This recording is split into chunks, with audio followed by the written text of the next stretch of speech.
Here's 10 reasons why Sally Morgan is a bad psychic. What is going on? 10. Princess Diana's psychic.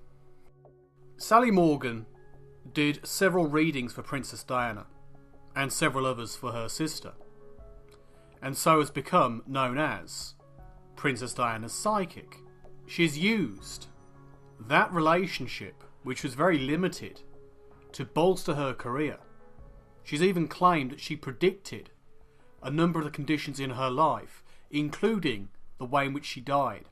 So out of a series of long readings, with lots of information given across, Sally suggests that there's going to be a car crash, and that the Queen was going to die. She thought it was going to be the Queen, apparently.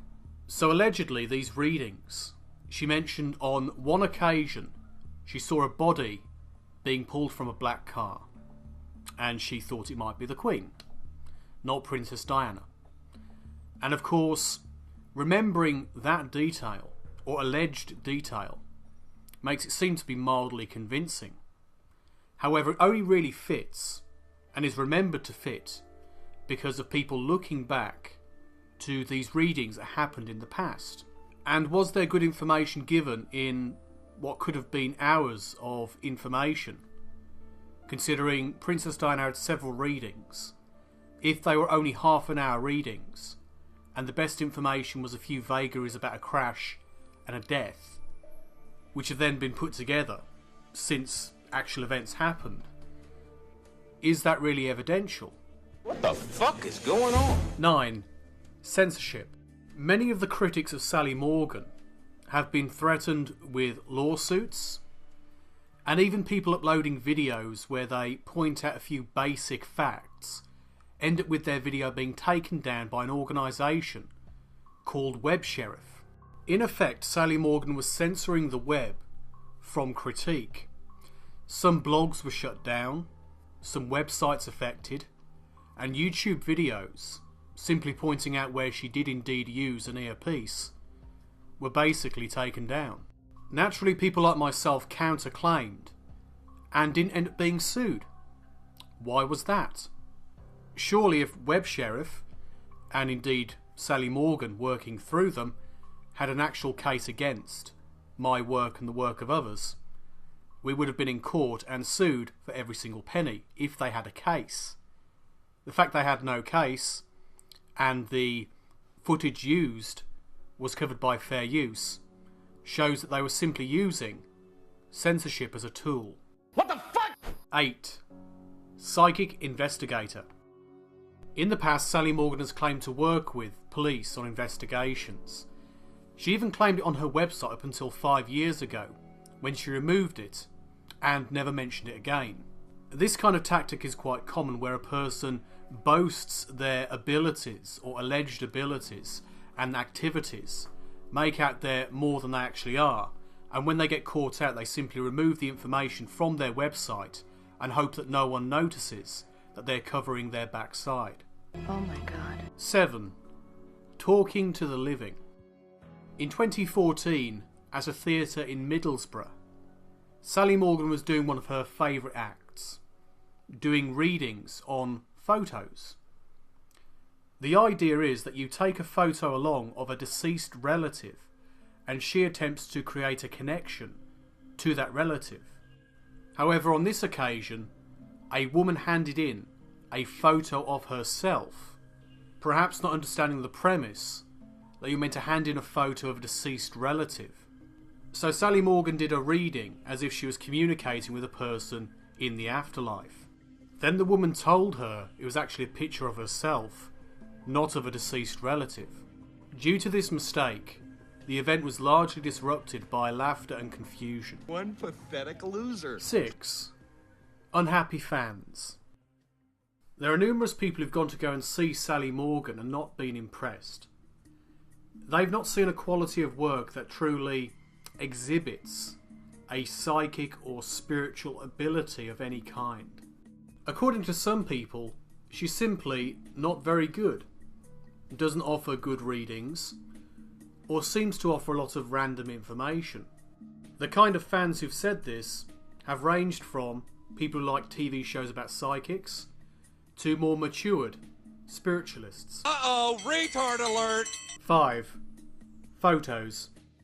I mentioned photo readings, and Sally Morgan seems to have a speciality for photo readings. Very often with her shows, she'll invite some of the audience to give photos, put them into this bowl. She'll select at random a couple of photos and do readings.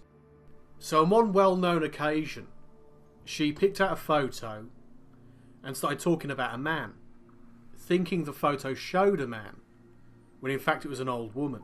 She had to be told by the audience that it was in fact an old woman. But she carried on doing the reading and eventually made it fit.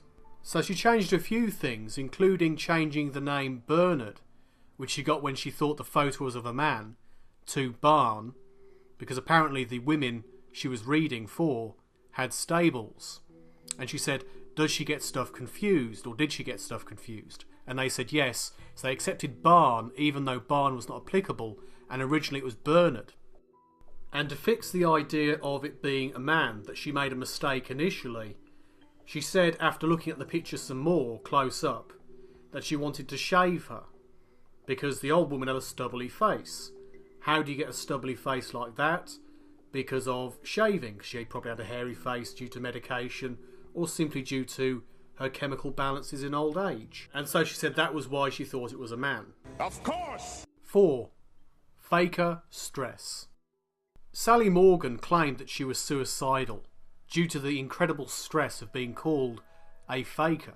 So she played for this sympathy while suing several major papers, and she got a massive payout from the Daily Mail. She didn't get the money because she proved that she had genuine psychic ability. She got the money because of detriment to her character and possible loss of earnings. By claiming it as loss of earnings, she managed to get a massive payout. That was it. It had nothing to do with the allegations actually within the article itself, as much as the potential effect upon her career. What matters is our plan. 3. On the spot. When Sally Morgan's been put on the spot, when she's been asked to provide evidence, right here, right now, she can't seem to provide anything of any real great value. A good example of this is on a radio show where Richard Bacon is basically interviewing Sally Morgan. And to test Sally Morgan, Richard Bacon's mum comes onto the show. So across the phone and the radio waves, Sally Morgan is put on the spot. And she fails completely. All she seems to offer is bad cold reading that doesn't work. And this low quality cold reading seems to match with what people claim she's like in theatres. But of course it's a lot easier in a theatre. We have hundreds or perhaps thousands of people who are willing to accept a message that might not be perfect. You went full retard, man. 2. Abusive.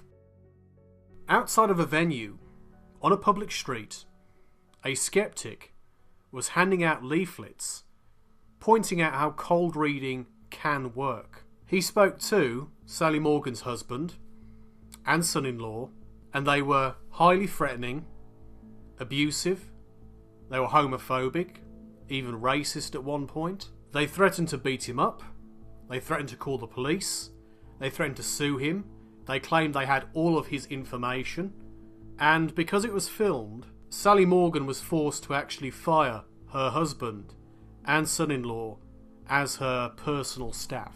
It gave her some very bad publicity because of the language they were using and the threats they were making. Never go full retard. 1. Earpiece. When revelations about Sally Morgan potentially using an earpiece came out, she made a statement saying that she did not use an earpiece. People in a theatre in Dublin said they had heard a person talking from behind the scenes in a theatre, saying precisely what she said, but a few seconds earlier. It seemed to be the case that she was being fed information by someone behind the scenes. Despite claiming she does not have an earpiece, does not use and has not used an earpiece, she has been seen to actually wear an earpiece. The images of her coming off stage and taking off her earpiece in full view of the camera are from a biographical documentary. Many newspapers ran stories about it, stories that Sally Morgan could not refute. However, she sued on other grounds. So rather than suing over the question of her being a scam artist, a fraud, a fake psychic, she claimed it caused mental and emotional stress, that it was detriment of character, and was damaging her earnings. So she hasn't refuted the point that she was using a earpiece to hear information supplied about the audience. Although, to be entirely fair, it seems like the vast majority of her readings are simply cold readings. You're shit out of luck. And the shoutouts for this video are Sci-Fake, otherwise known as Ron Tebo, and The Way of the Pastor. It doesn't matter who we are. What matters is our plan.